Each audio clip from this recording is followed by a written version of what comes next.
go to market quickly. Don't spend a lot of time trying to build the perfect product. You'll never carve out the time for the growth opportunity. It's hard to have that kind of mindset, I imagine, to work in a corporate company. I wanted something different. So I think I was good at really setting long-term goals, but then chopping them up into short-term accomplishments so that you could celebrate your journey along the way. Andrew, thank you so much for joining us today for the Breakthrough series. I'm really excited to hear your story. We've been connected for a few years and just getting to learn a little bit about you. You've had an incredible career. You've helped build companies that were up to 500 million in years. You've had your own company in the tens of millions. And now you are helping sell professional real estate in the luxury space. And really grateful to have you here and to have you share your story. My pleasure. Look forward to it. If you could summarize or share, what was your journey like? You've had this incredible career in essentially all over the world in the retail business. Tell us what that was like. So fresh out of college, one of my first jobs was a local furniture company. And I really just took that job. I thought it was going to be a temporary job. I think a lot of times when you take a job, you either think this is a career path or this is a filler. And at the time I thought it was a filler, but I got pulled into that world of furniture retail here located in Columbus, Ohio. And very, very quickly, I ended up moving to Boston, Massachusetts. I think I was probably 21 years old at the time and working in that venue. I think that company was locally based here in Columbus, Ohio, but they had, I think, 140 locations across the United States. And I became the merchandise manager and the relationship manager for that business. So I was trying to build out a supply chain across the United States in upholstery, mattresses, lighting, got involved in imports. We were talking and you kind of shared, you built the supply chain. You were able to quickly pivot into business from just having clothes on a hanger to having furniture, and you built up this business. Can you give a little glimpse of behind the scenes? What is it like when you're traveling the world, building these relationships between suppliers and then all the way to getting furniture like this to people's homes? I think that actually you brought to mind, I started with a local company, and then there was a Fortune 500 company that was also based in Columbus, Ohio, and they were known for discount goods and hanging apparel. And myself and another partner went to them and discussed this opportunity to transition their unutilized real estate into furniture. So in order to be successful at that, we had to replicate some of the supply chain that already existed. And in order to be successful, I didn't want to push the goods through a distribution model where it had to go to a warehouse and then to the store. So we built relationships across the country that could actually produce the products and send them directly to the retail store. And that really that increased the profitability. So the important thing became not who was the best manufacturer or the cheapest manufacturer, who had the ability to produce at the speed and the frequency which would make our business work together. Because if somebody makes a great product, but their lead time to manufacture that product is a long lead time, that doesn't work when you're in an environment that has a pretty small footprint for your back end, for your storage. So those conversations were trying to identify businesses that could do that. Pushback as you're in this company and you're opening up a new division. Mm-hmm. A lot of new relationships need to be built and new systems. Did you ever have pushback with not superiors, but getting your vision of how I think we could build out this division? Absolutely. How was that like? Well, it's funny. I want to tell two different things. One is on the supply chain. I went to a supplier who I thought would be very, very well suited for us. And I said, hey, look, this is the vision that I have for the future. But in order to be successful, you need to treat us like we've already built out the end model. You need to give us the right prices and the right distribution today that we're going to go into. And he said, why don't you come back to me in 3 to 5 years when you've done that, and then I'll be willing to serve you. So in other words, he wasn't someone to build a business model with. Now, we did build that business model with several other companies that ended up being tremendously successful. But within the organization, that organization that I went to work for was known for a different type of product. They weren't known for the home goods, the home furnishing goods. So there was a lot of pushback from other merchants, someone that's maybe in charge of hanging apparel or sheets and towels or perfume and other things like that. They were like, this doesn't really fit our business model. So they were really not very welcoming and not very encouraging. So my ability because I'm not going to let that stand in my way, I actually moved to a different part of the corporate office. So most of the corporate office was on the second floor, and we moved to a completely different side of the business where we could be isolated, kind of like the Skunk Works project for Boeing, because we didn't want naysayers to tell us what we couldn't do. And I think that sometimes breaking off and being kind of a renegade with a single focus is important to be successful. And I imagine that kind of mindset eventually led you to do your own things, because it's hard to have that kind of mindset, I imagine, to work in a corporate company. When I was at a corporate company, you could have a vision and you had enough clout behind you to say, hey, if you build this widget, we'll buy 5,000 of them. So because of that buying power, we could actually make things happen very quickly. But also, as you start to grow, corporates start to say, hey, you've been successful in this area. Now we want you to do this. We want you to do this. So it seems like they always put more on your plate. And I was traveling extensively through the United States and Asia. And I spent so much time, 10 years of my life, 100 days a year in hotels. I wanted something different. So sometime in the early 2000s, I ended up leaving that company and starting actually two companies. One, we focused on selling products online, and we sold pool tables, poker tables, and home theater seating. I think we were following a trend. That trend didn't continue for the next decade. It probably lasted about 8 years. But in addition to that, my partner and I started a smaller, entrepreneurially owned regional furniture company, and we had stores in Ohio, Kentucky, Tennessee, West Virginia, and Pennsylvania. Can you share what it's like? You're traveling extensively. There's a lot of high demands with building a company, mm-hmm. whether it's for corporate or not. The importance of having a strong foundation, like personally, and making sure that like you're not letting the world drain too much out of you to the point where you can't sustain doing your best for a long period of time. I think it can be a problem. I think that the stress, particularly when you own your own business and you're responsible for payroll and responsible for leases and all that, you have to have a good life partner. And my wife and I have actually known each other since third grade. So it's somebody that, you have a foundational, you grew up together with the similar knowledge, background, passions. And she's been a fantastic supporter of me.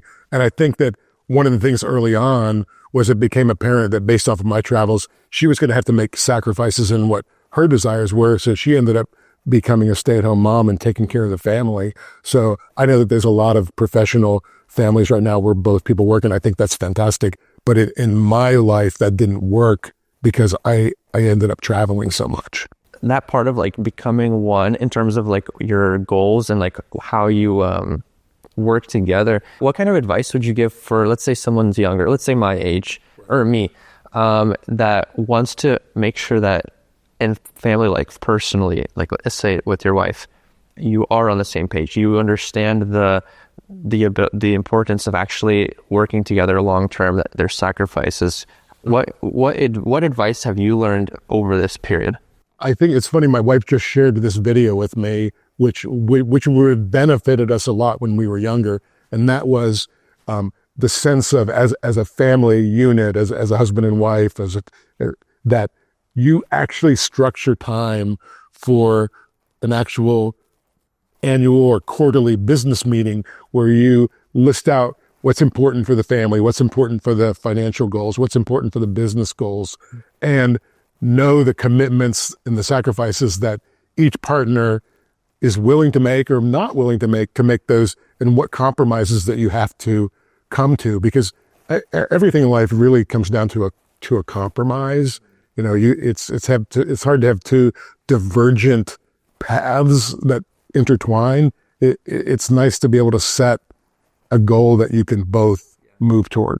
And I think when I started learning, and I'm really young, so I don't think I've learned it completely, of course, but I've started to realize that compromise doesn't necessarily mean that one person is losing and the other is not, and that one person is like going at the expense of another. There's true compromises. I believe you have the ability that both benefit. And when I was getting married, I was excited that I could actually accomplish more, and like my wife and I could accomplish more together than we could separately. Right. Ultimately, otherwise, I don't really see a purpose in getting married if you can do better without each other. You can only do it if you can do better together. Right. I agree. I look at the trajectory, like and you said 8 years to $500 million, right? The division was. I was with one company, as a local company, for 8 years, and then we went to the other company and started from zero. And from zero to 8 years, we built that core business to about $500 million in a year run rate. And then I took on some other responsibilities so I think my overall responsibility within the company was probably in the $700 million range. But there was a lot of responsibility and communication with a lot of people to make that happen. It's not me, it's the collaboration, of course, of a lot of people. I just happened to be in the driver's seat because I was the merchandise person, and merchandise drives the retail space. Was there a time where you're like, maybe I should just give up? And like, there was like a moment where you're like, is this all worth it? Should I just step back, go back to selling the furniture in a store on the floor and just have a simpler life? Like, was there a moment where you were like, is this even worth it? I do. I think that started in year 7, because I'm like, I'm spending time traveling. I'm in hotels. I'm not really I'm enjoying the victory. Like, you introduce something and it really does well. You predict that your annual sales are going to be this, and you win, you get your bonuses. But at some point in time, it's like, is everything that I'm giving up worth these rewards and these financial rewards? And do I need this? And I think that that's when I started looking for other opportunities and ended up shifting to something different, which I then did that other business for about probably 8 to 10 years as well. What would get you through those moments when you're like, okay, I have to sacrifice. I have to go through these tough times. I'm traveling. I don't get to see my family. What would be those things that would get you through to like push through those hard times where it's like things are not working out the way you'd want it? The sales are not coming through. You're not personally able to like grow how you'd want to grow. Like, what are those things that would like keep you grounded and kind of moving you forward? I think I was good at really setting long-term goals, but then chopping them up into short-term accomplishments so that you could celebrate your journey along the way. If you have this audacious goal that you're always going toward, but you don't celebrate until you get there, then it can be a little bit exhausting. So I think you have to identify ways that you can celebrate along the journey. So what made you there was a point where you were working in the corporate business, and then at one point you decided I'm going to go do my own thing now. Mm-hmm. What changed in your mindset where you're like, okay, I no longer want to work for a corporate company. I want to go out and do things on my own, what you've been doing now for up until this point? It was kind of a forced issue with the corporation, because I really don't want to go into everything about that relationship, but it became evident to me that to pursue where I thought the industry, I was an early visionary personally in the utilization of the internet for sales. Real early in the game, like when I first started my other business, we ended up selling products on eBay, and we created our own website. And this is kind of like in early 2000. So that wasn't so like today it's ubiquitous, but back then it wasn't so much. And I don't really know how to answer the question other than I was basically forced to grow that business very quickly. In like deciding to actually step out and to do your own thing, like that was something that you decided was better for you. Yeah. In the meantime, when you look back on like all the things that you've been able to go through, you opened up a new division in the corporate world, you started your own company. Was there a process you'd ever follow that would help you decide whether or not idea would work. For example, like to start the new division where you get pushback from current merchants, you have to have a certain level of confidence that you know this is going to work in order to pursue it. What do you have something that was like, I don't know what, a checklist or how you checked off if an idea was strong?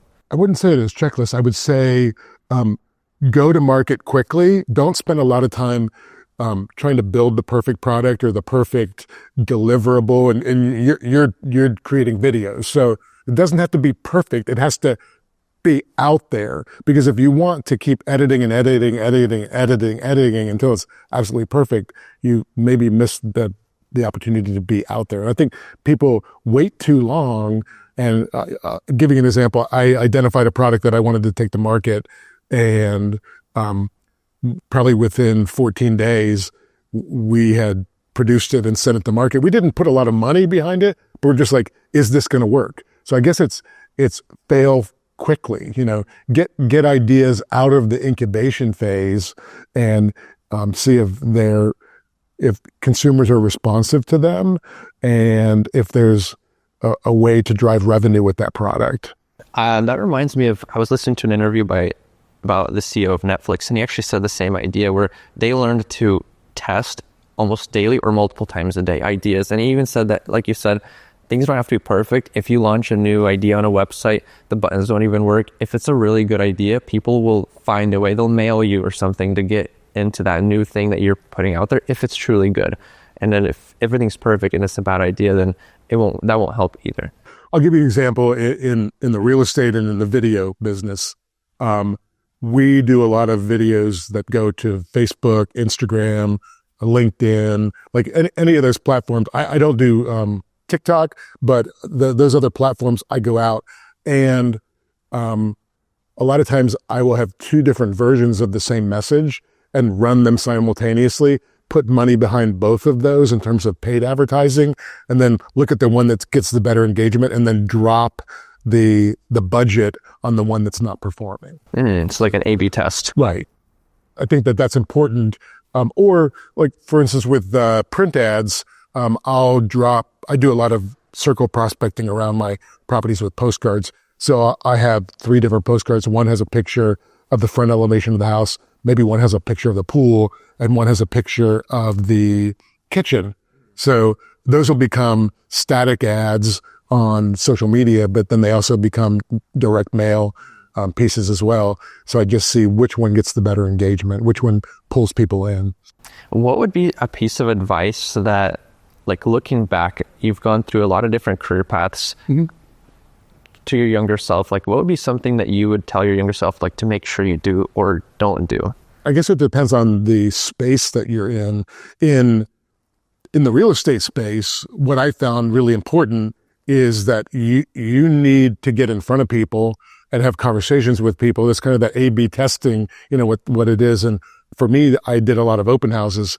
The other thing is you want to leverage your success and get more of that same type of business. So if I had a listing at $750,000, then I wanted to create a reason for someone who might own a $750,000 house to call me. So, and part of that was asking that client that had a successful experience to give you a review. So I guess a review is kind of a documentation of your success, a social proof, as it were. So I think no matter what business you're in, if you can build a portfolio of social proof, then it's going to be really important to continue to grow your business. What about like when like let's say in my scenario, I'm looking forward to a lot of potential opportunities. There's so many paths you can take. And the more ambitious you are, the more you want to accomplish, the more risk is involved with that. For someone, let's say if you were in that similar kind of scenario, what kind of advice would you give them as they're navigating those different goals, the ambitions, and staying true to who they are, and also making sure that success is not just singularly in like one area of life, but it's kind of in its entirety? I think that people always talk about time blocking, and if you have a passion for this path, but your revenue is coming from over here, then you have to time block your revenue generation so that you make sure that you have enough revenue coming in that you can pursue the other path that may have a longer payback period. But if you immerse yourself too much in the revenue generation, then you'll never carve out the time for the growth opportunity that is where you're wanting to move your business. Does that make sense? Yeah. So, and if it's not just another business, maybe it's family or personal development, you want to make sure you're growing all together. So time blocking is great for business, for families. I think couples that have been married for a while have to continue to have date night. They have to have a time that, they can get together and put all the other stresses behind them and celebrate, their life together. Yeah. It reminds me of the illustration of like a three-legged stool. Like you want to make sure you're building each leg of the stool, so to speak, equally. Otherwise, if you go too much on one side, it'll just topple over. It's going to be at best not stable. I actually, I'm a couple of years older than you, I'm sure, because I have 4 children, and from 39, 37, 29, 26. And what's interesting is you start to no longer measure your successes by your accomplishments, but you become the cheerleader for your children's goals, passions, what's going on in their life. So I think it's important for me to be able to carve out time away from business so that I can spend some time in their lives as well. Yeah, I think that's actually a really important part, of course, like with family, but you mentioned the CEO of Real being a servant leader. I really do believe that a lot more fulfillment comes from whether it's in work and family and relationships, that when you're helping other people succeed, you're kind of like, as a leader, putting yourself beneath to help lift up others. Right. That's not only where most success comes from, but it actually has some kind of purpose. Like you have a positive impact on the world rather than trying to lead everything onto yourself, and then you become isolated because you're just making it all about you.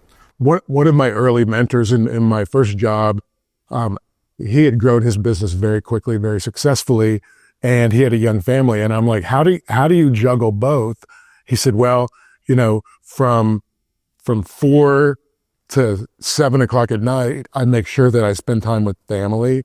He goes, and then I do a lot of other work from 8 to 11 at night. So I think if we're willing to give up the lure of watching the next Netflix movie or whatnot, and can shift the work to when you can do it, that's not at the sacrifice of your family.